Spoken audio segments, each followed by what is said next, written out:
وشفينا مولانا أبي القاسم المصطفى محمد. اللهم صل على محمد وآل محمد. اللهم صل على صلى محمد على محمد وآل محمد. وآل محمد. اللهم صل اللهم على صل على محمد محمد وآل وآل محمد محمد. وأجل فرج سخي المخرج وعلى آله وصحبه الميامين المنتجبين. Bapak biasa berbahagia, kita bersyukur bersua kembali, berkumpul kembali dalam keadaan sehat walafiat dengan niat yang sangat mulia, yaitu sama-sama ingin belajar menyingkap rahasia-rahasia Allah Subhanahu wa Ta'ala. Seperti mana yang sering kita sampaikan di dalam pelajaran Irfan, bahwa Allah itu adalah merupakan rahasia dari segala rahasia. Sirrul asrar, rahasianya segala rahasia. Atau dia biasa disebut dengan gaibul guyub, gaibnya segala yang gaib. Sehingga kalau kita menyingkapkan dia, maka kita mengetahui seluruh rahasia. Kalau kita menyingkapkan kegaibannya, maka seluruh yang gaib akan menjadi nyata bagi kita semuanya. Dan alhamdulillah pada pertemuan yang lalu kita telah menyelesaikan buku Hikmah Ilahi. Jadi kita sudah menyelesaikan satu buku kaitan dengan pembahasan kita sebelumnya. Jadi kalau kita lihat di sini ya, hari ini kita akan membahas buku ini Pak Bu sekalian ya. Ini kita lihat dulu judulnya di sini. Ya ini. Puncak Kearifan, dan pada pertemuan sebelumnya kita sudah menyelesaikan ini dia ya. Ini yang kita selesaikan pada pertemuan yang lalu ya. Bidayah al-Hikmah. Ini gambarnya di depan adalah Allamah Tabatabai. Kenapa? Karena ini adalah syarah terhadap Bidayah al-Hikmah. Bidayah al-Hikmah sendiri ditulis oleh Mulla Sadra, Muhammad Sadruddin Shirazi. Kemudian sekarang yang buku ini juga dikarang oleh Mulla Sadra juga. Ini juga dikarang oleh Mulla Sadra. Sama juga Sadruddin Shirazi juga. Cuma sekali kalau yang buku ini yang di depannya adalah Pak Jalal, karena pengantarnya adalah Ustadz Jalaluddin Rahmat. Ini yang kita akan bahas. Kemudian ini buku lama, tapi maksudnya isinya sama, cetakan lama. Cetakan barunya adalah ini. Ini yang sekarang Bapak Ibu sekalian bisa pesan. Mulla Sadra atau Sadruddin Shirazi diganti namanya. Kalau tadi di sini Kearifan Puncak ya.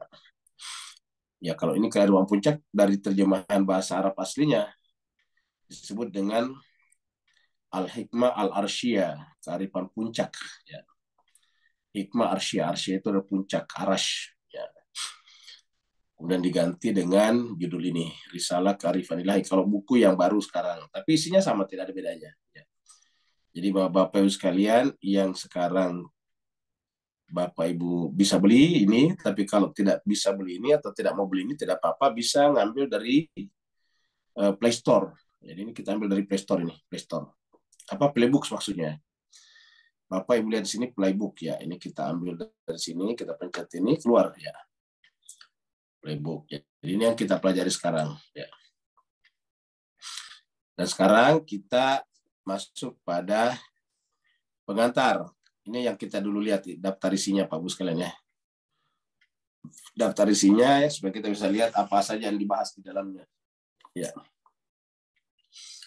Yang pertama adalah hikmah muta'aliyah. Ini yang dibahas oleh Pak Jalal. Ini adalah pengantar Bapak Jalaluddin Rahmat, Ustadz Jalal. Ini kita tidak bahas. Bapak Ibu sekalian tinggal baca sendiri ini. Ini memberikan kepada kita gambaran siapa itu Mulla Sadra, satu. Yang kedua, pemikirannya diwarisi dari siapa saja. Lalu kemudian konstruksi pemikiran Mulla Sadra seperti apa. Ya. Sehingga kemudian pada bagian ketiga pengantarnya Ustadz Jalal membahas secara lebih spesifik, yaitu hikmah muta'aliyah yang merupakan masterpiece daripada Mulla Sadra. Jadi kita tidak bahas ini karena ini pengantar dari Ustadz Jalal. Ya, kita langsung ke mukaddimah nantinya, di mukaddimah. Kemudian setelah mukaddimah, Kemudian membahas satu pengetahuan sifat-sifat nama-nama dan tanda-tanda ilahi Tuhan. Nah, ini di sini nanti terdiri dari beberapa prinsip ya, kita lihat sini. Jadi sampai 16 prinsip. Jadi buku ini hanya membahas tentang ini saja. Tentang pengetahuan sifat-sifat nama-nama dan tanda-tanda. Prinsip pertama adalah prinsip laduni namanya, yaitu pembagian maujud dan pembuktian wujud pertama. Jadi kan menarik, lanjutan dari buku 1. Pembagian maujud dan pembuktian wujud pertama. Yang kedua, prinsip kedua adalah arsyiyah, ya, mengenai kesederhanaan wujud. Ya, ini kesederhanaan wujud kita sudah bahas juga di dalam buku Irfan kita tentang Basitul Haqiqah. Ya. Kemudian yang ketiga adalah prinsip ketiga, masyriqiyah. Secara bahasa masyrik artinya timur, tapi maksudnya di sini tempat terbitnya cahaya, masyriqiyah. Dari kata masyrik itu dari kata syuruk, syuruk itu terbit, ya, terbit. Jadi masyrik itu adalah isim makan, tempat terbitnya cahaya. Ini berbicara tentang mengenai ketunggalan wujud wajibul wujud. Ini adalah mengenai ketunggalan wajibul wujud. Kemudian prinsip yang keempat, mengenai perbedaan fundamental antara konsep dan realitas wujud. Ya. Jadi perbedaan fundamental antara konsep dan realitas wujud. Ingat yang kita bisa pelajari konsep, karena selama ada di pikiran kan konsep, Bapak sekalian. Masih ingat pembahasan kita sebelumnya, bahwa yang ada di pikiran belum tentu ada di luar. Ya, makanya kita bisa bicara kemarin terakhir tentang ketiadaan mutlak, ya, ketiadaan hakiki ya tidak bisa dibicarakan karena namanya saya tiada. Kalau bisa dibicarakan berarti itu konsep, dan konsep berarti ada di dalam pikiran kita. Dalam ketiadaan hakiki ya tidak ada dalam pikiran kita, karena ketiadaan hakiki ya tidak ada. Tidak bisa dikatakan ada di sini, ada di sana, tidak bisa. Pokoknya tidak ada di luar, tidak ada di pikiran. Itu namanya ketiadaan mutlak. Nah, selama masih bisa dibicarakan ketiadaan itu, maka ketiadaan itu bukan ketiadaan mutlak. Itu yang disebut dengan ketiadaan konseptual. Ada di pikiran kita. Kita bisa bicarakan. Nah, begitulah juga dengan Allah SWT sebagai zat. Ya, zatnya rahasia bagi kita. Tidak bisa dibicarakan. Kalau dibicarakan ya konsep. Ya, maka dikatakan di sini, konsep itu bahasa Arabnya faham, mafhum. Ya. Jadi itu bersifat mafhum. Jadi prinsip keempat adalah mengenai perbedaan fundamental antara mafhum, antara konsep, konseptual, dan realitas wujud. Ya. Prinsip kelima, jadi ada beberapa prinsip, 16 prinsip tadi ya, ini 16 prinsip. Prinsip kelima, mengenai hubungan sifat-sifat Tuhan dengan zatnya. Jadi mengenai kita besarkan, biar Bapak bisa lihat ya. Yang kelima adalah mengenai hubungan sifat-sifat Tuhan dengan zatnya. Ya, ini mengenai hubungan sifat-sifat Tuhan dengan zatnya. Kemudian, jadi hubungan sifat-sifat dengan zatnya. Kan ada sifat, ada zat. Ingat kita punya tauhid ada 3, ada tauhid zat, ada tauhid sifat, dan ada tauhid af'al, asma, nama-nama. Jadi 3, nama, sifat, dan zat. Ini adalah hubungan antara sifat dan zat. Prinsip yang keenam, mengenai ketunggalan dan kesempurnaan ilmu Tuhan. Jadi mengenai ketunggalan adalah keesaan, dan kesempurnaan ilmu Tuhan. Yang ketujuh, prinsip ketujuh, kita akan bicara tentang mengenai pandangan-pandangan yang salah. Jadi pandangan-pandangan yang keliru, misconception, ya. Miskonsepsi mengenai ilmu Tuhan atau hal-hal partikular, hal-hal khusus. Ya, itu nama prinsip ketujuh. Kemudian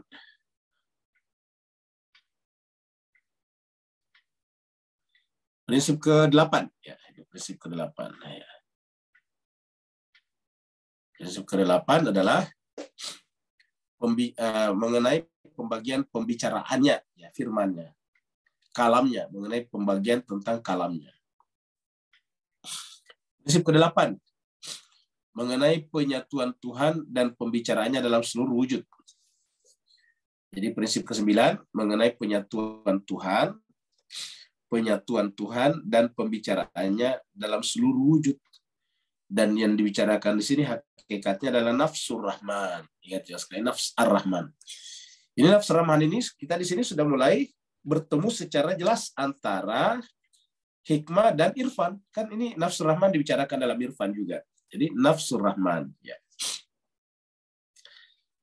Jadi makanya filsafat dalam Islam ini adalah perjumpaan antara filsafat hikmah, dalam Islam itu perjumpaan antara filsafat dengan irfan, dengan tasawuf. Nafsur rahman. Kemudian prinsip yang ke-10. Mengenai kesatuan yang mengetahui dan yang diketahui. Ya, ini adalah yang ke-10 adalah kita bicara tentang kesatuan antara yang mengetahui dan yang diketahui. Kalau bahasa Arabnya adalah al-wahda bainal alim wal ma'lum.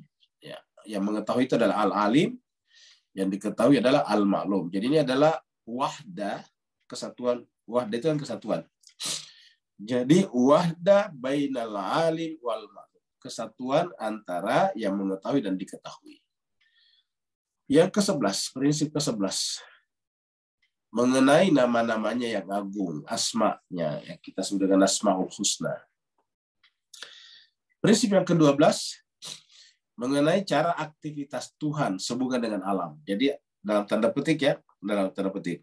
Kita bisa katakan ini berbicara tentang relasi, hubungan antara Tuhan dengan ciptaannya, dengan alam.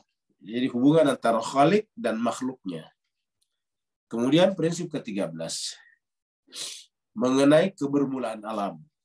Ini penting Pak Bu sekalian, karena sebagian filosof termasuk dalam Islam ada yang menganggap bahwa alam tidak bermula. Jadi alam tidak bermula. Jika alam tidak bermula berarti tidak berakhir juga. Jika alam tidak bermula dan tidak berakhir berarti kekal, abadi juga, kan begitu Pak Bu sekalian.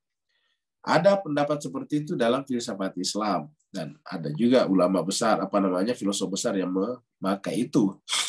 Ya, salah satu perdebatan sengit antara Ibnu Sina dengan Al-Ghazali adalah salah satunya adalah ini.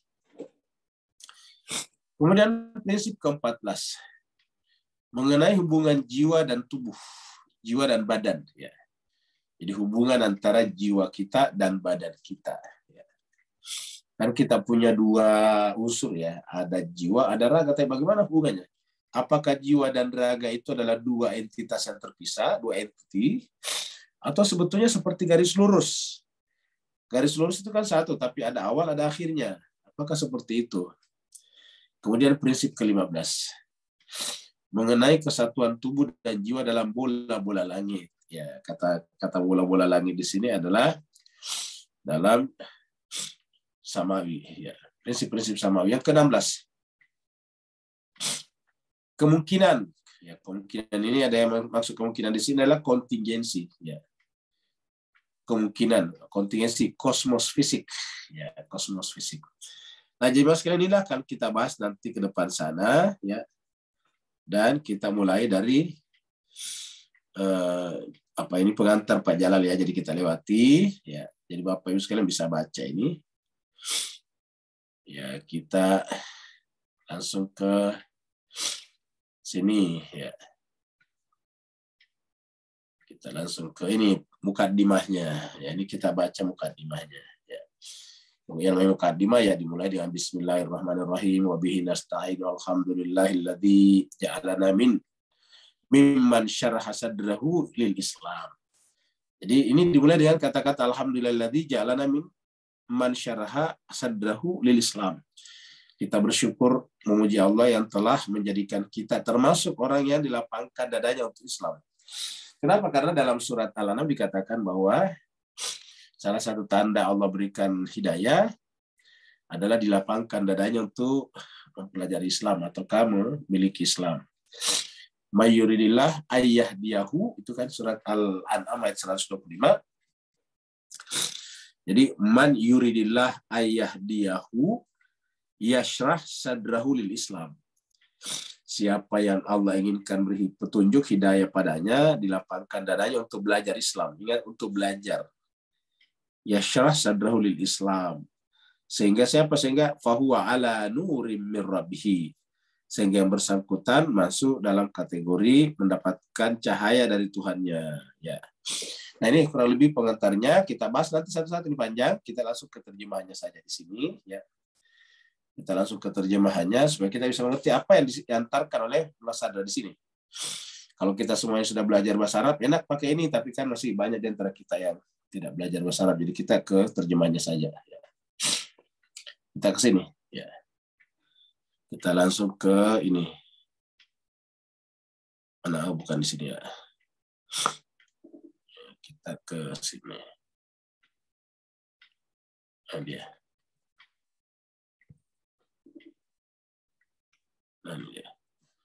Nah, kita langsung ke terjemahnya saja, Pak sekalian ini. Yang besar ya, kita bikinkan yang besar. Biar kelihatan dengan jelas dan bisa kita coret-coret. Kalau di sini coret-coretnya gampang, ini enak ya. Gitu. Tadi kita sudah lihat ini dengan nama Allah yang Maha Pengasih lagi Penyayang. Tadi kita lihat segala puji bagi Allah yang menjadikan kita termasuk orang-orang yang dibukakan hati, yang dilapangkan dadanya tadi. Kalau terjemahnya yashrah sadrahu lil Islam, dilapangkan dadanya tuh hatinya untuk belajar Islam. Ya. Wa huwa ala nurin min rabbi, sehingga dia berada dalam cahaya dari Tuhannya. Dia menjadikan kita di antara hamba-hambanya yang didatangi kasih sayang. Jadi Bapak sekalian, ini kalau kita rajin belajar seperti ini, kata Muladsadra, kita adalah tanda di antara hamba-hambanya yang didatangi kasih sayang dari sisinya. Ini menurut Muladsadra ini. Ulama yang dianggap paling fenomenal dan paling tersohor dalam 500 tahun terakhir ini. Jadi kalau kita rajin belajar tentang rahasia-rahasia seperti ini, itu menunjukkan tanda bahwa kita termasuk di antara hamba-hambanya yang didatangi kasih sayang dari sisinya dan pengetahuan darinya. Dia membimbing mereka ke jalan Allah. Dia membimbing mereka ke jalan Allah yang benar. Dia membimbing mereka, siapa mereka? Yaitu yang tadi yang diberikan petunjuk ke jalan Allah yang benar dengan keyakinan. Dan menjadikan bagi mereka lisan yang benar di antara orang-orang generasi terakhir. Menjadikan bagi mereka lisan yang benar. Apa artinya lisan yang benar? Artinya bahwa pembicaraannya, pikirannya, konsep-konsepnya itu benar. Jadi banyak orang berbicara sebetulnya ternyata pembicaranya tidak benar. Kalau dilihat dari sisi agama. Ya. Siapa yang bisa melihat dari sisi agama? Tentu yang paling tahu agama dengan benar juga. Ya. Jadi kata para ulama, yang mengenal wali harus wali juga. Jadi tidak mungkin orang awam mengatakan itu wali Allah. Ya, kalau orang awam mengatakan itu wali Allah, ya bisa saja wali syaitan yang disebut wali Allah. Jadi kalau kita orang awam, bisa saja wali syaitan kita berikan predikat, berikan nama wali Allah. Kenapa? Karena kita sendiri tidak punya dasar, tidak punya kemampuan, tidak punya level rohani untuk mengenal wali Allah. Ketika kita tidak punya level kemampuan untuk mengenal wali Allah, atas dasar apa kita mengatakan dia wali Allah? Ya, begitu. Maka yang paling tahu wali Allah juga. Ya, dan yang paling tahu wali Allah ya tentu Rasul Nabi. Yang paling tahu Rasul ya Allah, seperti itu. Jadi menjadikan bagi mereka lisan yang benar di antara orang-orang generasi terakhir. Ya. Salawat atas sebaik-baik manusia yang kepadanya diturunkan Al-Quran. Jadi salawat maksudnya kepada sebaik-baik manusia itu berarti khairun nas, ya, khairul bariyah. Jadi banyaklah istilahnya itu, khairun nas, khairul bariyah, apalagi khairul anam, itu banyak istilahnya dalam bahasa Arab. Nabi Muhammad kita sudah khairul anam, khairul bariyah, atau khairun nas. Bahkan dikatakan sebagai khairu khalqillah, ya, sebaik-baik ciptaan Allah. Khairu khalqillah, sebaik-baik ciptaan Allah. Nah, selawat atasnya. Kenapa? Karena dia adalah yang paling baik. Disebut dengan Sayyidul Anbiya wal Mursalin. Sedangkan namanya Nabi dan Rasul kan adalah Sayyidnya Sadatul Nas, adalah Sayyidnya para manusia. Sedangkan Nabi Muhammad kita adalah Sayyidnya para Rasul, Sayyidul Anbiya wal Mursalin. Jadi selawat atas sebaik-baik manusia yang kepadanya diturunkan Al-Quran. Semulia-mulia manusia yang diberi kebijaksanaan dan perkataan yang fasih. Jadi Nabi Muhammad diberikan kebijaksanaan, kearifan maksudnya, dan perkataan yang fasih. Apa artinya perkataan yang fasih? Nabi kalau berbicara tidak pernah keliru, tidak pernah meleset, tidak pernah salah, sehingga tidak pernah diralat. Ya. Kalau kita, Bapak sekalian, kan kita sering meralat kata-kata kita. Ya, kita ini kalau mau berbicara sudah dipikir-pikir, ternyata setelah keluar salah pula, kalau gitu. Habis itu kita terpaksa berkata, Bapak Ibu sekalian, mohon maaf tadi kalau ada kata-kata yang salah. Kalau Nabi Muhammad kita tidak mungkin, karena dia sempurna. Sehingga disebut dia adalah pemilik kearifan, kebijaksanaan. Dan dia adalah pemilik kefasihan dalam berbicara. Jadi tidak pernah Nabi meralat kata-katanya. Tidak pernah Nabi meralat pikirannya. Ya. Makanya kalau dikatakan bahwa Nabi meralat pernyataannya dulu di Mekah setelah pindah ke Madinah itu kurang tepat. Ya. Kenapa? Karena ya kenapa diralat? Tidak diralat kan berarti salah, keliru. Nah, kalau dia keliru kan berarti tidak sempurna. Jadi tidak pernah meralat perkataannya karena perkataannya itu adalah jelas, fasih. Ya. Yaitu Muhammad dan keluarganya yang suci. Yang berjaya mendapatkan warisan kenabian dan kebijaksanaan dengan bagian yang sempurna dan cawan ketinggian. Salam sejahtera atas mereka. Ya. Alaihimussalam ya. Bagi mereka kesejahteraan dari Tuhan yang maha benar dan maha tinggi. Jadi bagi mereka kesejahteraan dari Tuhan yang maha benar dan maha tinggi. Ya. Ini adalah kata-kata hambanya yang hina. Coba Bapak sekalian, seorang Mullah Sadra yang oleh para ulama dijunjung tinggi sebagai ulama terdepan dalam kebenaran, tetapi dia ketika berbicara mengatakan ini adalah kata-kata hambanya yang hina. Coba. Kata-kata hambanya yang hina. Jadi orang-orang belajar hikmah dan irfan itu Pak sekalian justru semakin merunduk ya. Semakin berisi semakin merunduk, semakin matang semakin merunduk. Seperti Imam Khomeini sendiri ya, Bapak bisa bayangkan betapa lamanya itu dinasti Persia, kerajaan Persia. Baik pada puncaknya ketika kerajaan Persia ini bekerja sama dengan negara-negara Barat, lalu kemudian negara Barat memanfaatkannya untuk mengganggu Islam yang ada di Iran pada saat itu, mengambil kekayaan alamnya dan sebagainya.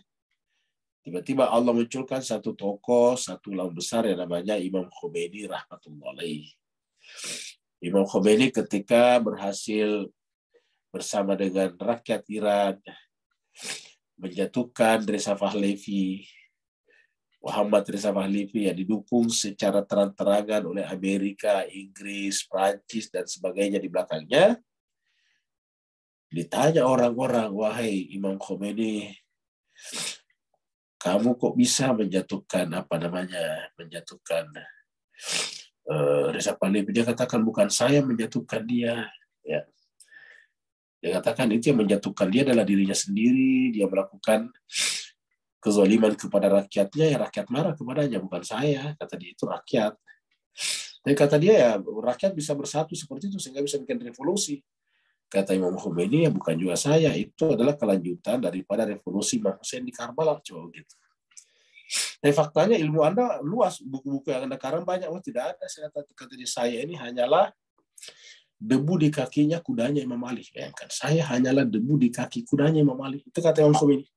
Jadi kita lihat ulama-ulama yang sedemikian rupa itu tidak pernah menepuk dadanya. Jadi seperti itulah ya. Jadi ini pun yang kita lihat, Mullah Sadra mengatakan ini adalah kata-kata hambanya yang hina, yang masih membutuhkan ampunan dari Tuhannya. Artinya masih merasa berdosa, membutuhkan ampunan dari Tuhannya yang maha mulia, yaitu Muhammad Ash-Shirazi. Namanya dia menyebut namanya Muhammad Shirazi, ataukah biasa disebut dengan Muhammad Sadruddin Shirazi. Ya. Sadruddin dari kata Sadruddin jadi Sadr, Mullah Sadra. Ya, jadi nama aslinya adalah Muhammad. Shiraz ini kan nama kampung ya, nama daerah Shiraz. Ya. Karena dia lahir di Shiraz, lahir dan besar di Shiraz. Ya. Kalau di Arab itu kan selalu biasa dikasih nama di belakangnya identitas daerah, ya, di mana dia besar, di mana dia lahir, biasa disebut itu. Jadi begitu, bukan hanya Arab, tapi juga negara Persia. Jadi kalau misalnya disebutkan Imam Khomeini, Imam Khomeini bukan nama aslinya. Khomeini itu adalah nama daerah Khomein. Ya, lahir di Khomein. Ya, jadi banyak rata-rata orang seperti itu. Makanya kalau kita baca Syirazi banyak, bukan hanya Sadruddin Syirazi. Semua ulama atau semua orang yang lahir di Shiraz mengatributkan nama Syirazi di belakangnya. Sama dengan Khurasan, Khurasani, kayak begitu. Khurasan, kalau dia Khurasani berarti di Khurasan. Belakangan Teheran menjadi kota yang baru muncul belakangan itu Teherani. Ada juga Komi. Jadi itu di Timur Tengah. Ya bedanya kalau Arab biasa dikasih alif lam ma'rifah seperti Asy-Syirazi. Ini berarti Arab ini Arabnya. Ya. Kalau Persia kan dihilangkan alif lam ma'rifahnya. Ya. Jadi Muhammad Asy-Syirazi, Muhammad Sadruddin Syirazi. Ya. Yang lebih sering dikenal dengan istilah Mulla Sadra. Mulla itu adalah alim, yang nama aslinya adalah Mulla Sadra. Yang biasa dipanggil Sadruddin ini dia. Muhammad Sadruddin ternyata ada di sini. Jadi adalah Muhammad Sadruddin Syirazi. Ya. Sadruddin. Sadruddin mungkin juga adalah gelaran ya. Kata Sadruddin kan sadar, din, agama. Jadi Sadruddin ini artinya hatinya agama, dadanya agama, kesadarannya agama. Semoga Allah SWT menerangi hatinya dengan cahaya kearifan dan keyakinan. Ini adalah risalah yang di dalamnya saya menyebutkan. Jadi saya baru kembali kepada ini yang berbicara tadi ini. Itu Mullah Sadra. Ini adalah risalah yang di dalamnya saya Mullah Sadra menyebutkan beberapa masalah ketuhanan. Jadi ingat, masalah ketuhanan secara spesifik ini. Jadi kalau buku pertama kita bicara khusus tentang wujud. Ya, kita bicara tentang wujud. Ya. Nah kalau sekarang kita sudah bicara tentang masalah ketuhanan. Jadi kalau wujud itu kan konsepnya universal, ada. Ya. Kalau ini sudah bicara tentang masalah ketuhanan, makanya disebut ada kata arsyah, hikmah arsyah, dari kata arash. Ya. Kalau kita di dalam agama-agama apapun, hanya dalam Islam ini bicara tentang arash, dan bicara arash itu bicara tentang tahtanya Tuhan. Jadi ini adalah saya menyebutkan beberapa masalah ketuhanan. Dan ajaran-ajaran suci yang dengannya Allah menerangi hatiku dari alam rahmat dan cahaya. Ini adalah ajaran-ajaran yang tidak pernah dicapai oleh pikiran. Nah, perhatikan ya sekalian. Jadi Mullah Sadra ini bukan sembarang orang yang berbicara, dia membaca banyak buku, ya, dia membaca semua jenis dan aliran filsafat, lalu kemudian menjelaskan bahwa apa yang ditulisnya adalah ajaran-ajaran yang tidak pernah dicapai oleh pikiran orang awam. Ya. Jadi tidak pernah dicapai oleh pikiran orang awam. Ya. Tidak pernah dicapai oleh pikiran orang-orang awam, dan tidak sedikit pun dari mutiara-mutiara yang bercahaya ini ada dalam perbendaraan filosof terkenal manapun atau pemikir mutakhir ternama. Ya. Nah, jadi sekarang kalau kita lihat di sini, ini kan berarti bahwa ini adalah benar-benar baru ya. Dalam pengertian baru itu tidak ada di kalangan manusia. Ya. Ini adalah ilahiyah. Dikatakan ini adalah ajaran-ajaran yang tidak pernah dicapai oleh pikiran orang awam. Ingat, kata orang awam di sini bukan berarti orang yang tidak berilmu, tapi orang awam artinya memang bisa saja ulama ilmuwan, tetapi tidak secara spesifik membicarakan masalah-masalah ketuhanan. Itu orang awam. Saya misalnya walaupun kita juga sarjana, tetapi kalau kita tidak pernah belajar misalnya ekonomi, ya kita namanya awam dalam ekonomi. Walaupun kita seorang ilmuwan, bahkan mungkin adalah doktor atau guru besar, tapi guru besar kita misalnya dalam kesusastraan, berarti kita awam dari segi teknik misalnya, seperti itu. Jadi tidak pernah dicapai oleh pemikiran atau kepikiran orang-orang awam. Dan tidak sedikit pun dari mutiara-mutiara yang bercahaya ini ada dalam perbendaraan filosof terkenal. Jadi tidak sedikit pun berarti tidak ada sama sekali. Tidak sedikit pun dari mutiara-mutiara yang bercahaya ini ada dalam perbendaraan filosof terkenal manapun. Filosof terkenal manapun ya berarti baik di Yunani ataupun di mana-mana. Atau pemikir mutakhir yang ternama. Nah, pertanyaannya, kalau tidak ada pada filosof manapun, tidak ada para pemikir atau sarjana, scholar manapun, pertanyaan dari mana Mullah Sadra mendapatkannya? Yang namanya pemikir, yang namanya intelek itu kan selalu belajar dari sesamanya ulama, sesamanya intelek, sesamanya ilmuwan. Nah, ketika dikatakan pemikirannya ini tidak bisa dilacak, tidak bisa kita temukan pada para filosof terkenal manapun. Tidak bisa kita temukan para pemikir mutaakhir manapun. Ya. Nah, kalau begitu, dari mana? Nah, sekian bahagia, itulah pentingnya menggali diri kita. Mullah Sadra mendapatkannya dari relung hatinya yang paling dalam. Mungkin atas dasar itulah disebut dengan Sadruddin. Sadruddin itu artinya hatinya, ya, kesadarannya agama. Itu karena mereka tidak diberikan apapun dari kebijaksanaan ini. Itu karena mereka tidak diberikan apapun dari kebijaksanaan ini. Ya, jadi artinya apa? Mullah Sadra mungkin pemberian dari Tuhan. Dan mereka hanya memperoleh bayangan. Coba lihat. Jadi banyak orang ternyata belajar mendapatkan ilmu itu, ilmu yang kita dapatkan cuma bayangan. Coba. Ya. Mereka hanya memperoleh bayangan total dari cahaya ini. Ya, cahaya tanda besar. Ya. Jadi banyak orang belajar itu tidak lebih daripada bayangan daripada cahaya. Ya. Mereka hanya memperoleh bayangan total dari cahaya ini. Jadi bayangkan kalau cuma bayangan cahaya. Karena mereka tidak masuki rumah itu melalui pintunya. Nah, perhatikan juga sekali.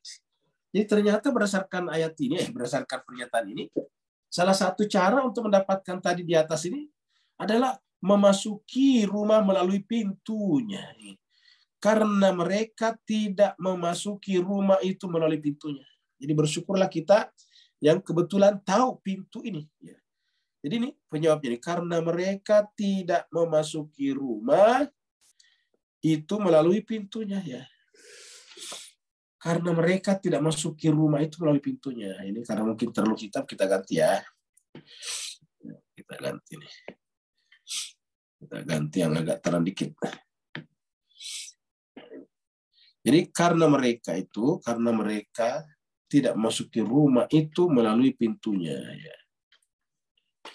Jadi karena mereka tidak masuki rumah itu, ya. Rumah apa? Ya tadi di atas ini rumah kearifan, ya. Melalui pintunya, ya. Jadi artinya apa? Katakanlah misalnya Islam ini adalah rumah, ya, ada rumah. Nah, ketika kita tidak masuk melalui pintunya, berarti mayoritas kita hanya melihat rumah itu dari luar, kan begitu Pak sekalian. Jadi misalnya kita anggap di sini ada rumah, ya. Ya, kita anggaplah di sini ada rumah di sini. Ya. Kita di sini ada rumah, ya. Nah, ketika kita ada rumah begini di sini, ya. Lalu kemudian kita tidak, ini ada pintunya di sini, ya. Ada pintunya di sini. Ya. Ada pintunya. Dan kemudian kita tidak melalui pintunya, di mana kan tertutup nih. Ya, apa yang terjadi kemudian cuma dua. Nah, perhatikan kalau misalnya di sini ada pintunya, ya. Ya. Ini adalah pintu. Ya. Kalau di sini ada pintunya dan ini adalah rumah tertutup, maka bagaimana cara masuk? Bagaimana cara kita terhadap rumah ini? Cuma dua kemungkinan. Ya. Cuma dua kemungkinan, dua alternatif, dua probabilitas, dua kemungkinan.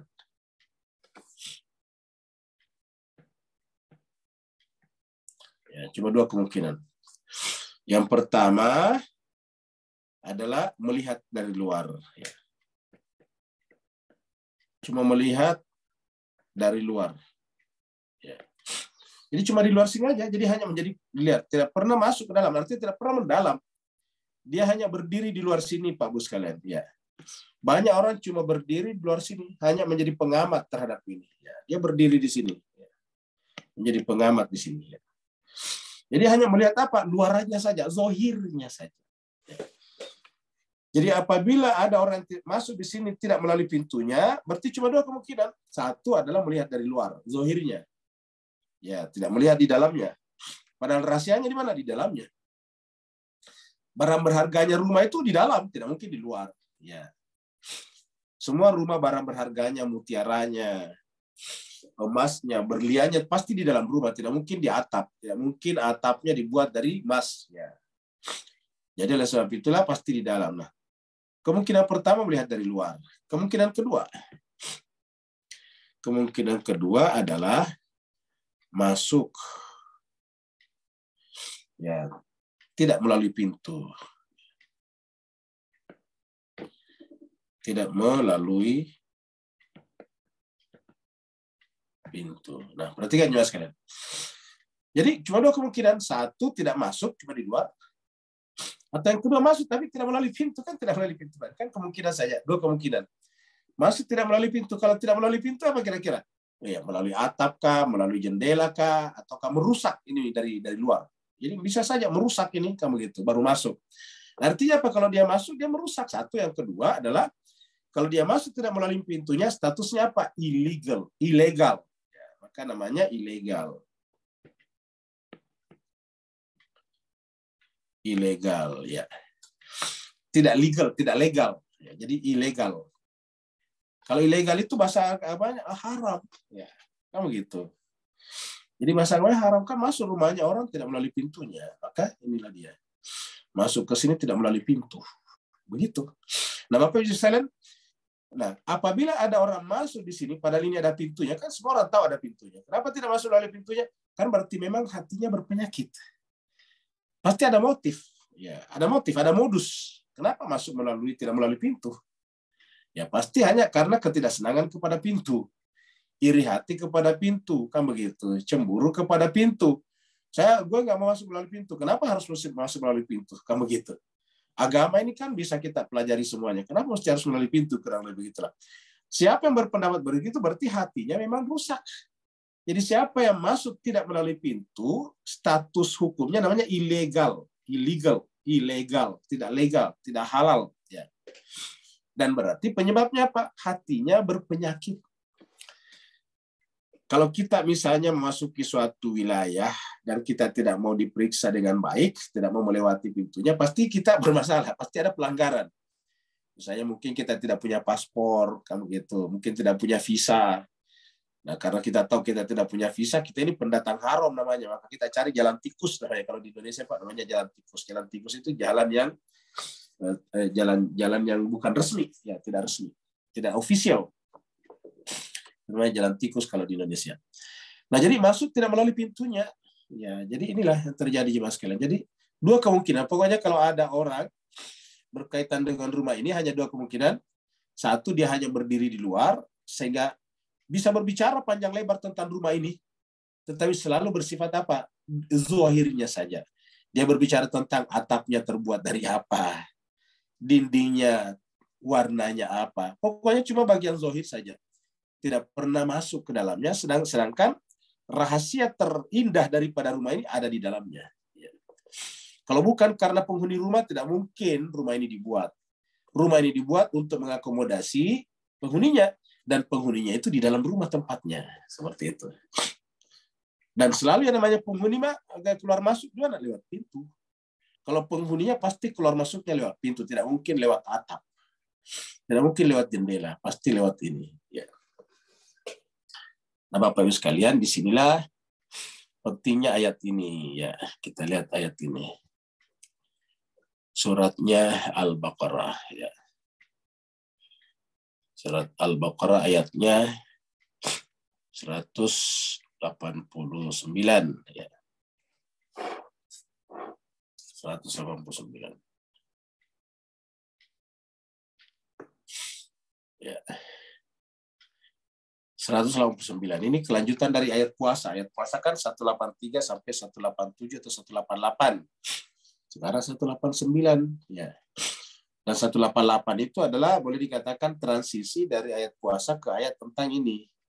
Dan 188 itu berbicara tentang ilegalitas. Ya, ilegalitas. Ya. Jadi menarik itu Pak sekalian. Jadi kalau kita lihat di sini nih, coba lihat. Menariknya ayat ini. Ya. Ini 187 akhir daripada ayat puasa. Uhilla lakum lailatas syamir rafasna. Kemudian 188 kita anggap transisi antara, in between. Ya. Apa isi 188 sebelum tadi masuk ke 189 ini? Ya. Isinya 188 tentang ilegalitas. Ya. Apa kata Tuhan di sini? Wala ta'kulu amwalakum bainakum bil batil. Dan janganlah kalian makan amwalakum, harta benda kalian, bainakum, di antara kalian, bil batil, dengan cara yang batil. Jangan makan harta benda di antara kalian dengan cara yang batil. Ya.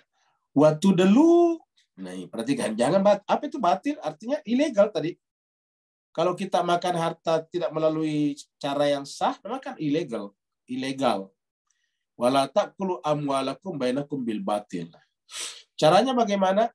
Waktu dulu biha ilal hukam. Membawa barang itu kepada hakim, hukam, kepada ahli, tetapi memalsukan semua data-data. Yang itu memalsukan data-data. Memalsukan semua memalsukan semua surat-surat. Ya. Jadi waktu dulu biha ilal, datang kepada hakim meminta dibenarkan, disahkan. Ya. Padahal niatnya Pak litakulu fariqan min amwalinas. Niatnya adalah untuk memakan harta benda manusia. Ya, jadi artinya apa? Dia ingin menggunakan itu sebagai alat untuk menguasai harta benda masyarakat umat manusia. Bil ismi, dengan cara yang dosa. Apa itu bil ismi? Ya, ilegal tadi. Ya. Wa antum ta'lamun, dan kalian tahu sebetulnya. Apa artinya tahu di sini? Tahu bahwa yang namanya legal itu yang melalui jalan yang benar. Semua orang tahu Pak sekarang. Semua orang tahu bahwa yang namanya legal itu melalui jalan yang benar. Orang-orang dari Indonesia yang datang ke Malaysia ingin bekerja dan tidak melalui pintu-pintu yang resmi, yang ofisial, maka disebut dengan pendatang haram. Pendatang haram datang ke Malaysia tidak melalui pintu resmi, tidak pakai paspor, tidak pakai visa, bisa kerja, maka kemudian disebut dengan pendatang haram. Apa masalahnya? Ya nanti dia tidak bisa kemana-mana, nanti dicari atau bisa ditangkap sama polis Malaysia. Dia harus ada dikerja di tengah-tengah hutan, tidak boleh keluar-keluar. Kenapa? Karena ya tidak legal, seperti itu. Nah, setelah ini baru masuk ke sini. Nah, ini berarti ini adalah ayat legal dan ilegal ini adalah perantara antara puasa, ini ayat puasa, dan apa? Dan bicara tentang ini, yas'alunaka anil ahillah. Mereka bertanya kepadamu tentang ahillah. Ahillah ini bentuk jamak dari hilal. Jadi kalau satu bulan sabit namanya hilal.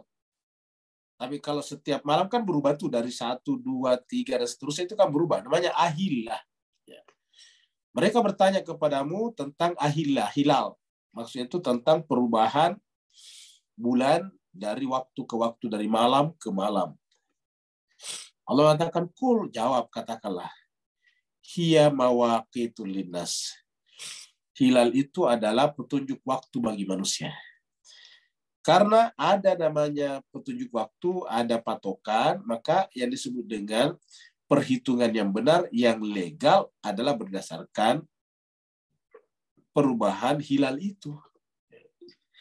Siapa yang membuat perhitungan waktu di luar daripada hilal, berarti tidak benar, ilegal perhitungannya. Jadi mawaqitul linnas wal hajj, dan digunakannya untuk haji. Jadi kul, katakanlah bahwa hilal itu untuk membuat manusia bisa menandai waktu ke waktu, ataukah bisa digunakan untuk berhaji dan ibadah lainnya. Nah, tetapi yang penting kita mulai dari sini nih. Allah firman, walaisal bir, dan bukanlah albir namanya. Ini albir ini kebajikan. Ini kebajikan tinggi-tinggi. Ya. Walaisal bir bi antaktul buyutah.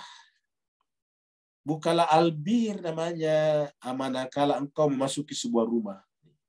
Bi dengan taktu, engkau mendatangi albuyut, rumah-rumah. Ya. Dengan jelas sekalian, kata albir ini juga biasa ada lah. Laisal bir antuallu wujuhakum kibalal masyriq wal maghribi.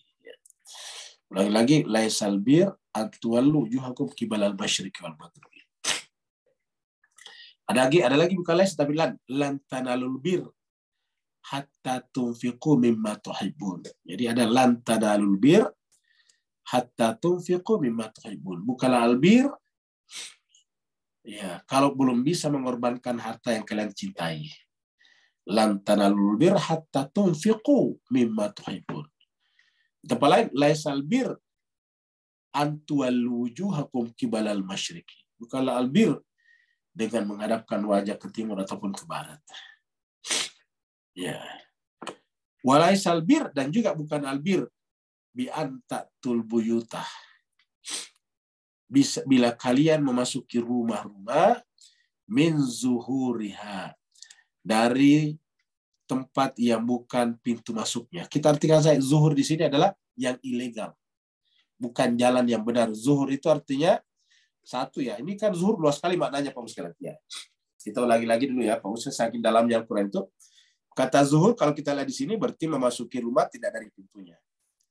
Jadi semua yang bukan pintunya namanya zuhur. Ya, zuhur artinya bahwa yang ilegal. Satu. Yang kedua, zuhur juga bisa bermakna adalah dari atas, ya, dari belakang. Ya. Pintu belakang itu artinya tidak melalui pintu yang benar. Ya, ingat zuhur itu bisa diartikan dari atas, dari atap. Atapnya dibolongi, dilobangi. Makanya kalau zuhur itu kan matahari di atas. Jadi zuhur itu ketika matahari di atas. Yang ketiga yang lebih dalam lagi, yaitu apa? Yaitu zohirnya saja. Ingat tadi gambaran kita zohirnya saja. Ini hanya melihat dari zohirnya. Ini tadi melihat dari luar artinya melihat dari zohirnya saja. Nah, di sini menggunakan kata zuhur, zohir. Zuhur itu zohirnya. Jadi bukanlah albir apabila mendatangi, bukan seperti masuk ini. Tak itu bukan memasuki, bukan antadakhulu. Bukan bi antadakhulul buyuta, tapi bi antatul buyuta. Bukan albir apabila kamu mendatangi rumah. Kenapa tidak menggunakan antadakhulu? Karena memang tidak bisa masuk rumah kalau tidak melalui pintunya. Maka dikatakan antatu mendatangi. Maksudnya bukan memasuki ini. Ta'tu itu mendatangi. Atayati datang. Ya. Walaisal birru bi antatul buyuta min zuhuri. Artinya apa? Bukan albir juga namanya apabila mendatangi buyut. Buyut itu kan rumah. Bentuk jamaknya bait. Yang namanya buyut, bait kan ada penghuninya. Penghuninya namanya ahli bait. Ya. Ahli bait. Min zuhuri hanya dari zohirnya saja. Jadi kalau masuk ke rumah hanya dari zohirnya. Kenapa zohirnya? Ya karena tidak mau ketemu dengan ahli bait. Kan ahli baitnya di dalam. Ketika dia tidak masuk ke dalam, berarti di luar. Kan begitu sekalian. Kapankah kita bisa ketemu dengan pemilik rumahnya, ahli baitnya? Ya kalau kita masuk, berarti dari batinnya. Bukan dari zohirnya. Ya. Jadi walaisal bir bi antatul buyuta min zuhuriha. Min zuhuriha. Ya. Walakin albir, akan tetapi yang disebut albir itu adalah manit taqwa. Yang namanya albir itu hanya ditempuh, dilewati, digunakan oleh orang yang bertakwa. Jadi kalau orang itu masuk melalui melalui belakangnya, pintu belakang, atau melalui jendela, atau melalui atap, itu pasti bukan orang bertakwa. Atau hanya melihat rumah itu dari luar, dari zahirnya saja, ya bukan orang bertakwa. Kenapa? Ini ayatnya walakin albir, yang namanya albir itu hanya ditempuh, dilewati oleh orang yang bertakwa saja. Baru dipertegas, diulangi, waktul buyuta, datangilah rumah-rumah itu min abwabiha, min abwabiha, dari pintu-pintunya. Kenapa bentuk jamak? Ya karena buyutnya juga jamak. Ini buyut jamak. Kenapa jamak? Ya karena kan bukan cuma Nabi saja. Nanti ada pengganti-penggantinya ke bawah. Itu setiap penggantinya dalam bait juga. Jadi waktul buyuta min abwabiha. Maka datangilah rumah-rumah itu dari pintu-pintunya yang benar. Ya. Baru wattaqullah. Tetaplah bertakwa kepada Allah. Karena hanya dengan bertakwa kepada Allah, kalian bisa menjadi pemenang.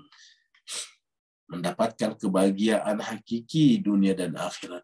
Wattaqullaha la'allakum tuflihun. Ini yang tadi dibicarakan oleh Munasarna. Kalau Bapak Ibu sekalian perhatikan ini ayat ini, Perhatikan itu tadi mana tadi. Walaisal birru bi anta tulbuyuta min zuhuriha. Di tempat lain dikatakan ya laisal bir antualu juhakum qibala al-masyriq wal maghrib. Kita lihat di sini nih ya. Kita lihat di surat Al-Baqarah juga. Surat Al-Baqarah juga ayatnya 177. 177 tidak lama kemudian kan kembali tadi kepada puasa. 177, 180, 189, 180 kan habis itu puasa. Ya. Jadi sebetulnya satu rangkaian. Mulai dari 177 dulu ini. Laisal bir, bukanlah albir. Antuallu dengan menghadapkan wujuhakum, wajah kalian, qibalah ke arah al-masyriqi wal maghribi. Ke arah timur ataupun barat. Ya, coba lihat. Jadi laisal bir antuallu wujuhakum qibalal masyriq wal maghrib. Jadi bukan timur, bukan barat. Walakin albir akan albir itu adalah ini man amana dan seterusnya. Man amana billahi wal yawmil dan seterusnya. Kesimpulannya laisal bir anta tujuhakum qibalal masyriq wal maghrib. Kenapa? Dia bukan timur, dia bukan barat. Nah, dari mana kita tahu itu? Nah, kita lihat lagi. Kita buka surat An-Nur, ya, surat 24. Surat 24, ya, ayatnya 35. Ya, ini adalah ayat tentang Ahlul Bait Nabi. Coba Bapak sekalian perhatikan ini. Allahu nurus samawati wal ard. Allah itu adalah cahaya langit dan bumi. Wal ard lah apa samawati wal ard. Masalul nuri perumpamaan cahayanya. Cahayanya. Ya. Cahaya Muhammad ini kebetulan kita bahas di pengajian lain. Cahaya itu memancar dari sulbi ke sulbi. Masalul nurihi kamishkatin fiha misbah. Perumpamaan cahaya itu adalah seperti mishkat. Fiha misbah, di dalamnya ada misbah. Ya. Perumpamaan cahaya itu seperti mishkat atau mishkat. Ya, dia datang dari sulbi ke sulbi, dari tubuh ke tubuh, dari Adam sampai kepada Nabi Muhammad kita, sampai kepada Imam Zaman. Dari sulbi ke sulbi, fiha misbah. Di situ ada terang cahaya. Al-misbahu fi zujajatin. Misbah itu terletak pada zujajah. Apa itu zujajah? Pada manusia suci. Ya. Az-zujajah ka'annaha kaukabun. Nah, perhatikan ya sekalian. Az-zujajah, kaca itu ka'annaha, seakan-akan kau bintang. Maksudnya zujajah itu terang sekali.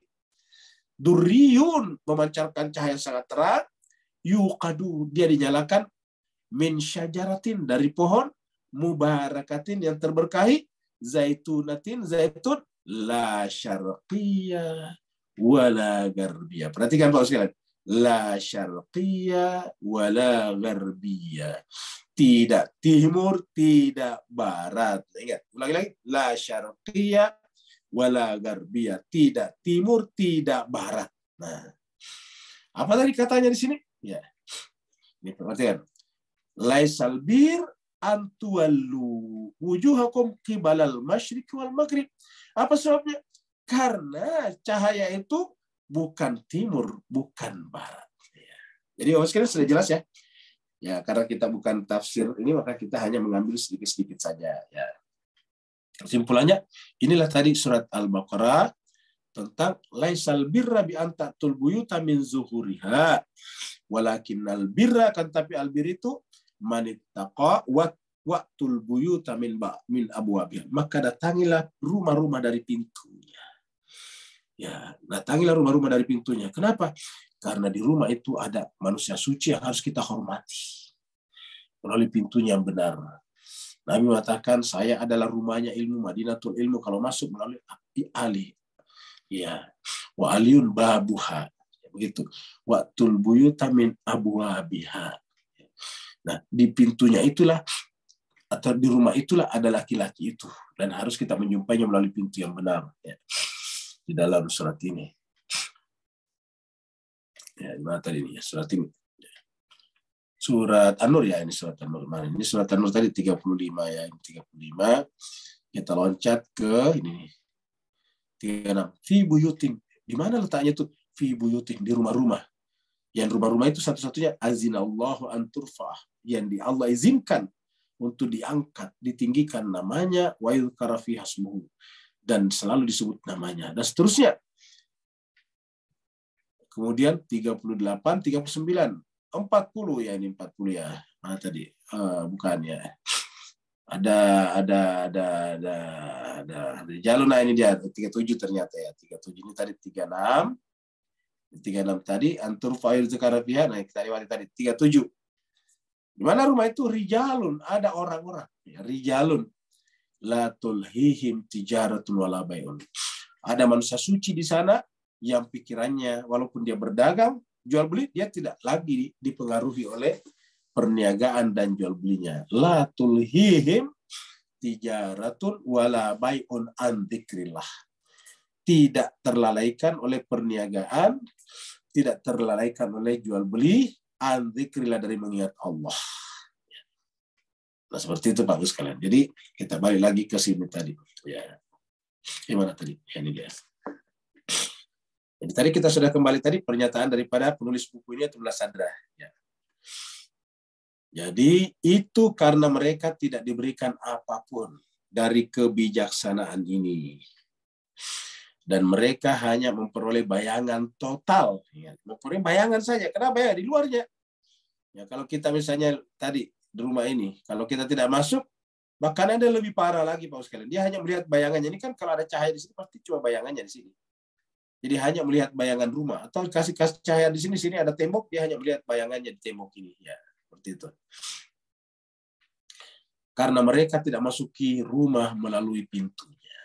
Ulangi lagi, karena mereka tidak memasuki rumah tersebut, rumah itu melalui pintunya. Akibatnya mereka terhalang dari minuman manis kearifan. Mereka terhalang dari cawan kearifan melalui pengejaran khayalan mereka sendiri. Jadi artinya mereka hanya khayalan mereka. Beragama hanya melalui khayalan saja. Mereka terhalang dari minuman manis kearifan. Terhalang oleh apa? Terhalang oleh. Jadi di sini harusnya terhalang oleh. Jadi bagusnya terjemahnya terhalang dari minuman manis kearifan oleh pengejaran khayalan mereka sendiri. Hanya mereka beragama tapi dengan mengejar khayalan-khayalan. Angan-angan yang dibangun, dikonstruksi oleh pikiran sempit mereka. Sungguh, pengertian-pengertian yang mendalam ini diperoleh dari miskat kenabian dan kewalian. Nah, jadi Pak Ustaz, kalau kita tanya Mullah Sadra, terus dari mana Anda dapatkan? Dia katakan, ini hanya diperoleh. Jadi diperoleh dari miskat kenabian dan kewalian. Ya. Dari miskat kenabian dan kewalian. Ya. Kenabian di sini adalah yang ditunjuk yang pertama, yaitu dalam hal ini Nabi Muhammad kita, terus pengganti namanya wali. Dari mana penggunaan ini? Ya kan dari surat Al-Maidah. Innama waliyukumullahu wa rasuluhu walladzina amanu alladzina yuqimunas shalah wa yu'tunaz zakah wa hum raki'un. Jadi pengertian mendalam hanya diperoleh dari miskat kenabian dan kewalian. Yang dikeluarkan, diperhatikan, yang dikeluarkan dari mana? Sumber-sumber Al-Qur'an. Yang dikeluarkan dari sumber-sumber Al-Quran dan Sunnah. Dan sumber-sumber Al-Quran dan Sunnah. Nabi dan para imam. Tidak diperoleh dari membaca buku-buku para peneliti. Atau dari praktik persahabatan dengan para cendekiah, para ilmuwan, para intelektual. Jadi ini tidak diperoleh dengan membaca buku-buku. Jadi kita tidak temukan dalam buku-buku. Jadi Pak sekalian coba kita lihat. Seorang Mullah Sadra pun mengatakan pentingnya belajar Al-Quran. Dan baru kemudian Sunnah. Al-Quran dan Sunnah. Dan ini tidak diperoleh dari membaca buku-buku para peneliti. Bukan berarti kita tidak boleh baca buku. Tapi alangkah naifnya kita. Kalau semua buku kita baca, buku maksudnya di sini karangan manusia kita baca, tapi buku karangan Tuhan tidak kita baca. Ulangi lagi Bapak sekalian. Alangkah naifnya kita, alangkah pandirnya kita, alangkah jahilnya kita, alangkah bodohnya kita. Kalau kita membaca setiap jam, setiap menit, setiap detik, buku-buku dari tulisan-tulisan manusia, dari karya-karya manusia, karangan-karangan para ilmuwan, tetapi karangan Allah tidak kita baca. Jadi ini tidak diperoleh dari membaca buku-buku para peneliti atau dari praktik persahabatan dengan para cendekia. Jadi ingat, kalau kita bersahabat dengan ilmuwan kan kita sedikit banyak mendekati ilmuwan. Kalau kita bergaul dengan penjual parfum kan sedikit banyak kita akan harum. Kalau kita berjual dengan peminum ya sedikit banyak kita akan kena percikan minumannya atau mabuknya. Saya telah menyebutkannya agar menjadi pelajaran bagi para pejalan yang ingin tahu dan sebagai pengingat bagi teman-teman sesama mukmin. Ya, perhatikannya sekalian.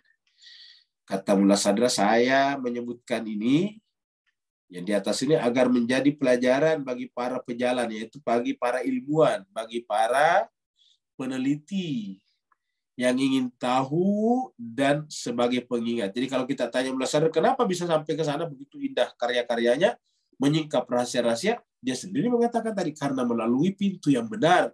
Makanya dia menyampaikan ini agar menjadi pelajaran bagi yang lain, bagi para sarjana, bagi para scholars, bagi para ilmuwan, bagi para peneliti, ya, bagi teman-teman sesama mukmin. Walaupun hal ini semestinya menakutkan orang-orang yang berdebat dengan bodoh.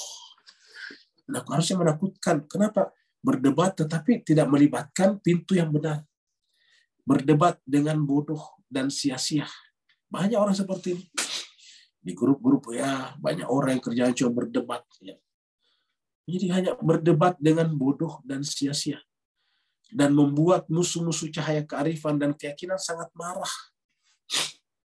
Ya, artinya apa? Membuat kita dimusuhi orang. Ya. Yakni mereka yang mengikuti kegelapan iblis-iblis yang terusir. Kenapa ya? Kan iblis diusir dari surga. Mereka mengikuti kegelapan atau kepanasnya api iblis-iblis yang terusir. Ya. Akan tetapi, saya telah memohon perlindungan dalam wajah Tuhan yang kekal. Kok ada wajah Tuhan yang kekal? Ini dari surat Ar-Rahman ini. Waya beka wajhu rabbika zul jalali. Jadi waya beka wajhu rabbika. Wajah Tuhan itu kekal. Jadi dari ayat ini surat Ar-Rahman. Jadi memohon perlindungan dalam wajah Tuhan yang kekal dan mereka yang dekat dengannya untuk melawan kejahatan musuhnya yang keras kepala. Saya telah mencari tempat perlindungan dalam cahaya-cahaya kerajaannya yang meliputi perlawanan terhadap kegelapan khayalan mereka yang mengingkarinya. Ya Allah, jika saya telah menunjukkan kesombongan dengan membicarakan tadi atas ini, saya maksudnya di sini Mullah Sadra. Ya Allah, jika saya telah menunjukkan kesombongan, maka itu dalam rangka menyebut karunia-karunia yang telah Engkau berikan kepadaku. Coba lihat. Artinya yang saya ungkapkan itu bukan saya, tetapi karunia yang Kau berikan kepadaku. Karena Engkau telah memerintahkan dan terhadap nikmat Tuhanmu hendaklah kamu menyebut-nyebutnya. Ini ad-duha. Fa'amma bini'mati rabbika fahadith. Jadi wa amma bini'mati rabbika fahadith. Adapun terhadap nikmat, jadi wa amma bini'mati rabbika fahadith, sebut-sebutlah. Jika saya telah, jadi artinya Mullah Sadar menyampaikan ini hanya termotivasi oleh surat Ad-Duha, surat 93 ayat 11. Jika saya telah melakukan kejahatan atau berbuat salah kepada jiwaku, saya mencari ampunan-Mu ya Allah. Dan Engkau berfirman, dan barang siapa mengerjakan kejahatan dan menganiaya dirinya, kemudian ia memohon ampunan kepada Allah, niscaya ia mendapati Allah Maha Pengampun lagi Maha Penyayang. Ya. Jadi kamu sendiri bilang, Tuhan, kalau saya merasa jahat, salah, dan saya mohon ampun, ya saya berharap Engkau Tuhan mengampuni saya. Mengenai hal-hal yang direkam dalam risalah ini, yang disebut Al-Hikmah Al-Arsyiyah. Nah, ini dia Bapak sekalian. Jadi anunya judul aslinya tadi. Jadi yang dipakai di terjemahan bukan judul aslinya ya. Jadi judul aslinya adalah ini, Al-Hikmah Al-Arsyiyah. Al-Hikmah Al-Arsyiyah. Ya, beberapa di antaranya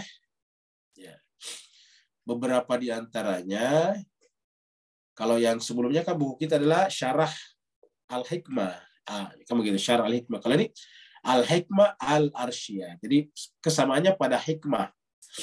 Jadi buku sebelumnya kita bahas adalah Syarah Al-Hikmah. Kalau sekarang Al-Hikmah Al-Arsyiyah. Jadi mengenai hal-hal yang direkam dalam risalah ini yang disebut Al-Hikmah Al-Arsyiyah, beberapa di antaranya tercakup dalam ayat-ayat Al-Quran. Jadi dari Al-Quran ingat, Mas sekalian. Jadi beberapa di antaranya tercakup dalam ayat-ayat Al-Quran mengenai keimanan kepada Allah. Jadi ternyata saudara saya dia ngambilnya dari Al-Quran. Jadi luar biasa sekali Al-Quran. Artinya Al-Quran lah yang menjadi sumber utama dan pertama mula sadar untuk sampai pada melahirkan satu karya yang sangat luar biasa yang disebut dengan Al-Hikmah Al-Muta'aliyah itu. Jadi beberapa di antaranya tercakup dalam ayat-ayat Al-Quran mengenai keimanan kepada Allah. Dan beberapa termasuk dalam pengetahuan tentang hari akhir. Ya. Kedua jenis pengetahuan ini yang diungkapkan dalam banyak ayat Al-Quran sebagai iman kepada Allah dan hari akhir. Jadi di dalam Al-Quran sampaikan dengan kata-kata iman kepada Allah dan hari akhir adalah yang termulia dari kearifan. Yang melaluinya seorang manusia dapat menjadi bagian dari kelompok malaikat yang didekatkan, al-muqarrabin. Ya. Tetapi dengan mengingkari dan menolak hal-hal ini, jadi artinya kalau kita mengingkari dan menolak hal-hal ini, kita bisa jatuh, ia bisa jatuh ke dalam kesesatan yang nyata, fi dhalalin mubin, dan dikeluarkan dari kumpulan orang mukmin seperti iblis tadi dikatakan, maka keluarlah, fakhruj minha, keluarlah daripadanya. Dibutakan terhadap keindahan Tuhan. Keindahan itulah yang dikatakan mara'aitulah jamila. Jamila apa maksudnya? Keindahan Tuhan. Bukan indah melihat orang dibunuh, bukan. Bukan Bunda Zainab menganggap indah perbuatannya perbuatannya Shimmer memenggal lehernya Imam Muslim, bukan. Tapi maksudnya yang dia saksikan dalam jiwanya hanya Allah. Mara'aitulah jamila. Tidak ada lagi yang kusaksikan dalam jiwaku kecuali Dia yang Maha Indah, keindahan Tuhan semesta alam. Dan akan dibangkitkan kembali di antara para setan. Mereka tadi di atas. Sekali-sekali tidak. Ini surat Al-Mutaffifin. Kalla. Ya. Bahkan apa yang mereka kerjakan itu telah menutupi hati mereka. Sekali-sekali tidak. Kalla. Sesungguhnya mereka pada hari itu benar-benar terhalang dari melihat Tuhannya. Jadi surat Al-Mutaffifin 14-15. Ya. Sekarang saatnya telah tiba untuk mulai menyajikan hal-hal ini ke dalam pikiran dan perenungan. Maka harus merujuk pada buku-buku kami yang lebih terperinci. Ya. Maksudnya supaya lebih dapat gambaran yang sempurna, ya kita juga baca buku yang lain. Dan kita sudah baca salah satu bukunya yaitu Al-Hikmah tadi. Untuk mendirikan bukti-bukti dan demonstrasi-demonstrasi mendemonstrasikan, menunjukkan, memaparkan mengenai setiap topik dari teori ini, ya. Dan di sini hanya diberikan, masih di sini di buku ini ungkapan-ungkapan yang lembut, yang mungkin cukup bagi mereka yang telah memurnikan watak alamiahnya dengan benar, cukup untuk menuntun dengan benar jiwa-jiwa yang mulia dan bersemangat untuk mencari kebenaran tersebut ini. Kami akan menyampaikan hal-hal ini dalam 2 tempat iluminasi. Tempat iluminasi artinya masyriqain. Masyriqain. Tempat iluminasi. Kan dalam Al-Quran dikatakan Rabbul masyriqaini wa Rabbul maghribain. Kan begitu. Di dalam surat Ar-Rahman kan begitu. Rabbul masyriqaini wa Rabbul maghribain. Inilah pengantar buku ini. Jadi insya Allah pada pertemuan berikutnya kita nanti akan masuk ke sini ya. Kita langsung ke sini nanti ya. Tadi kita sudah bahas ya. Tadi kita sampai di sini nih ya. Kami akan menyampaikan hal ini dalam 2 tempat iluminasi ini. Tadi kita sudah sampai. Insya Allah pertemuan berikutnya kita akan bahas ini. Pengetahuan sifat-sifat nama-nama dan tanda-tanda Tuhan ya. Jadi insya Allah Yang mau membeli bukunya silakan pesan sama Ibu Ayu, ada bukunya. Sedangkan yang tidak ingin memiliki buku fisiknya, ya bisa mengambilnya dari sini, dari ini. Playbooks ini ada di handphone kita, ada di apa namanya di laptop kita, maaf, di tablet kita itu ada. Yang penting kita punya apa namanya Android ataupun juga apa tuh yang juga apa namanya Apple Store juga ada di Playbooks. Ya, kita bisa buka. Kita buka, kita pencet ya muncul ini. Saya kira begitu Pak sekalian. Sebelum kita tutup, mungkin ada yang ingin berkomentar atau bertanya, dipersilakan dengan segala hormat. Assalamualaikum Ustaz. Waalaikumsalam warahmatullahi taala wabarakatuh. Silakan Pak Nur.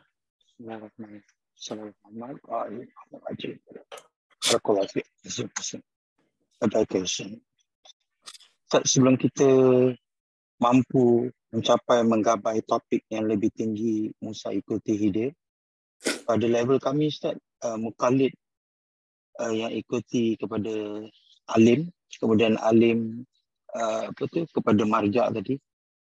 Apakah ini satu keperluan yang tak terbantah perlu kita teruskan sepanjang hidup di dunia ini, ataukah macam saya kata tadi ada pintu di mana Musa langsung dapat ikut hidir sebab Allah bukakan. Barakallahu fiik. Afwan Ustaz.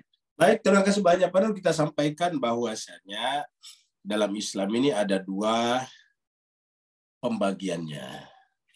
Yang pertama adalah bagian usuli. Usul itu dari kata asli, asal, prinsip, fundamental, mendasar. Yang kedua ada bagian far'iyah, furu'ih. Jadi ada, ini sama kalau kita belajar bahasa Arab, ada asliyah dan ada far'iyah. Ada usul dan ada furu'. Ya. Yang usul ini adalah benar-benar harus kita pelajari masing-masing. Tidak bisa kita loncat kepada marja misalnya, tidak boleh. Yang bisa kita lakukan loncat kepada marja adalah kalau berkaitan dengan furu'iyah, far'iyah. Jadi kalau berkaitan dengan usul, ini harus kita pelajari masing-masing. Makanya dalam pengajian-pengajian kita yang Al-Fakir ini Asu, itu kita banyak bicara tentang usul. Kalau menyangkut masalah far'iyah, kita serahkan kepada para alim ulama kita yang memang faqih di bidang itu. Ya, karena berkaitan dengan furu'iyah, far'iyah, itu kita serahkan kepada ulama dan kita hanya mukallid saja kepada mereka. Tetapi inti, fondasi, akar daripada agama adalah yang usul. Ya, jadi usul itu yang merupakan apa namanya inti agama. Kalau yang far'iyah itu adalah derivasi, turunan daripada yang usul. Contohnya misalnya usul itu ada 5. Pertama adalah menyangkut masalah ketuhanan, ilahiyah. Yang kedua adalah menyangkut masalah keadilan, adalah ya, keadilan. Yang ketiga menyangkut masalah kenabian, nubuah. Yang keempat menyangkut masalah kepemimpinan, imamah. Dan yang kelima adalah menyangkut masalah hari kebangkitan atau hari akhirat, namanya al-ma'ad. Ya, jadi ada 5. Nah, pada saat kita sudah meyakini ini dan kita ingin beribadah kepada ilahiyat Allah tadi, maka kita harus mengikuti Nabi. Nabi mengatakan, "Sallu kama ra'aitumuni usalli." Salatlah seperti mana kalian melihat aku salat. Nah, jadi dalam berkaitan dengan masalah-masalah ibadah mahda ini, ya kita hanya ikut pada yang sudah ada. Tata cara salat yang benar, ya ikut pada marja, ikut pada ulama yang faqih di bidang itu. Seperti itu. Jadi, dengan demikian, jawabannya adalah bahwa kita harus belajar terus-menerus yang berkaitan dengan ini. Saya percaya, adakah pintu singkat untuk masuk ke sana seperti Musa tiba-tiba dipanggil ke Gunung Tursina? Jawabannya sih, secara praktis ada, tetapi mencapainya juga ada prosesnya. Yaitu apa? Tazkiyatun nafs, penyucian jiwa. Karena tadi kan Mullah Sadar sudah mengatakan bahwa ini sebetulnya, ya tadi kata-katanya Mullah Sadar juga sekali kita sampaikan. Mullah Sadar tadi mengatakan ini tidak didapatkan dari para filosof. Ya. Jadi filosof ya, ini adalah terus apa tadi? Pemikir, intelektual ya. Jadi pemikir.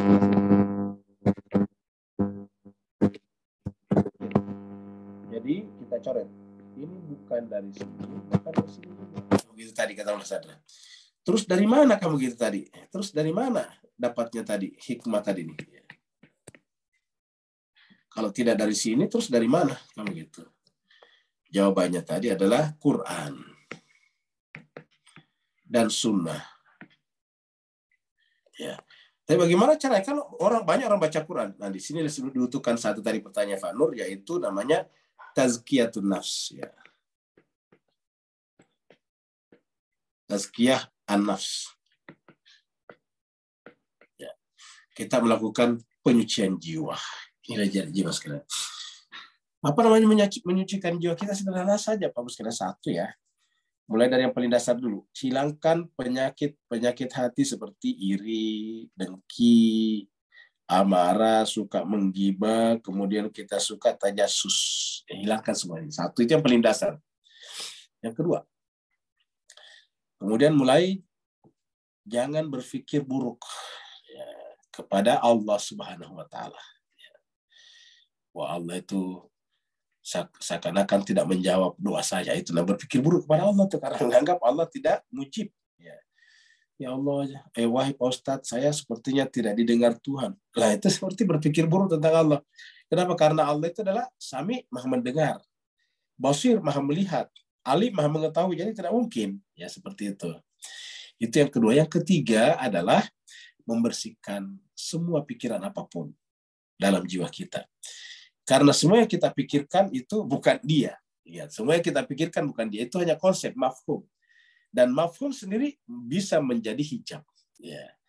Jadi mafhum itu tangga. Dan pada saat kita sampai di sana, apa tandanya? Tangga tidak dibutuhkan. Ya, seperti itu. Tangga hanya untuk orang lain yang mau naik. Nah, dengan demikian, pada saat kita sampai di atas, ya tidak ada lagi yang ada dalam jiwa kita. Itu yang disebut dengan sabbihis marabbikal alalladzi. Jadi kita sucikan, tidak ada lagi yang ada.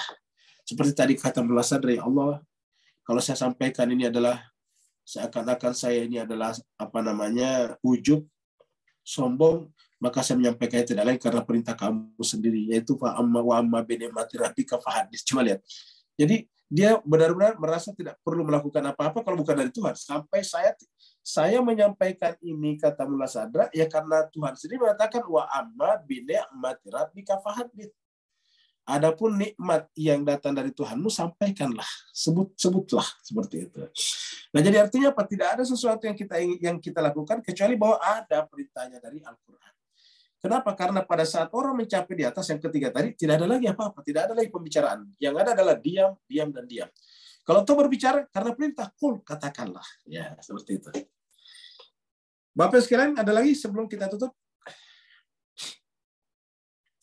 Kalau tidak ada, berarti kita tutup sampai di sini. Mohon maaf atas segala kekurangan, terutama kekurangan Al-Fakir sendiri. Jika ada kata-kata yang kurang tepat, kurang berkenan, kurang pas, mohon dimaafkan. Saya juga mohon ampun kepada Allah Subhanahu wa Ta'ala atas segala kekurangan-kekurangan itu. Tapi kalau ada baiknya, ada benarnya, maka itu adalah semuanya dari Allah Subhanahu wa Ta'ala. Karena tidak ada kebaikan manapun yang bukan bersumber dari Allah Subhanahu wa Ta'ala. Wassalamualaikum warahmatullahi taala wabarakatuh.